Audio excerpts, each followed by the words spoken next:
జన్మనా జాయతే శూద్ర, పుట్టుకతో ప్రతి ఒక్కడూ శూద్రుడే.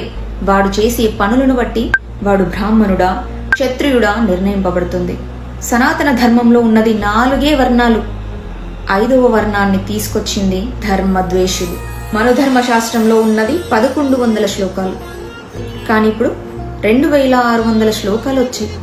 దాదాపు 1500 శ్లోకాలని వక్రీకరించి ఎవడికి నచ్చినట్టు వాడు, ఎవడికి అర్థమైనట్టు వాడు కుదించి రాసేశారు. రాసినవాడు పని పాట లేక రాయలేదు, ధర్మాన్ని విచ్ఛిన్నం చేసి ప్రజలను విభజించడానికి చేశాడు. 1855లో స్కాట్లాండ్ నుంచి క్రైస్తవ మిషనరీలు దక్షిణ భారతదేశానికి పని చేయడానికి వచ్చాయి. అందులో ఒకడు రేవరెండ్ జేమ్స్ మూర్టోక్ అనేవాడు. వీడు వేద శాస్త్ర ఇతిహాస పురాణ గాథలను ధర్మశాస్త్రాలను లో క్లాస్ సూపర్ స్టేషన్ అని వర్ణించాడు. అంటే తక్కువ తరగతి మూఢనమ్మకాలు అని అర్థం వచ్చేలా అభివర్ణించాడు.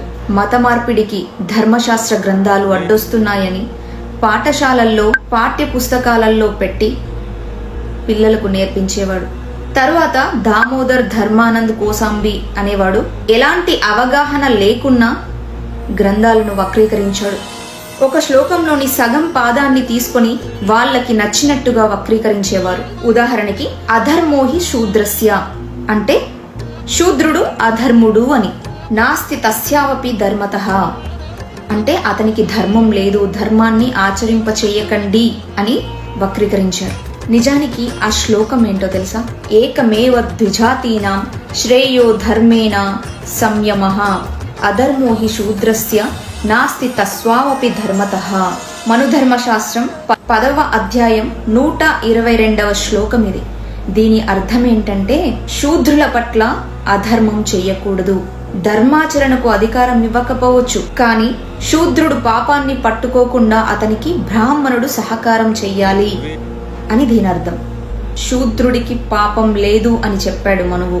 శూద్రుడు కర్మ ధర్మం ప్రకారం జీవిస్తే అతడు పాపాన్ని అధిగమించగలడు అని చెప్పాడు మనువు.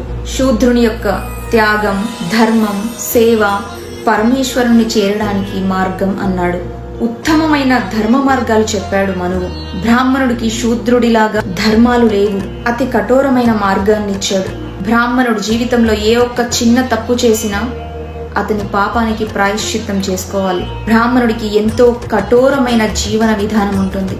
ఎన్నో ధర్మ సూక్ష్మాలతో నిండిన జీవితం అతనిది. ఇంకా ఎన్నో రకాలుగా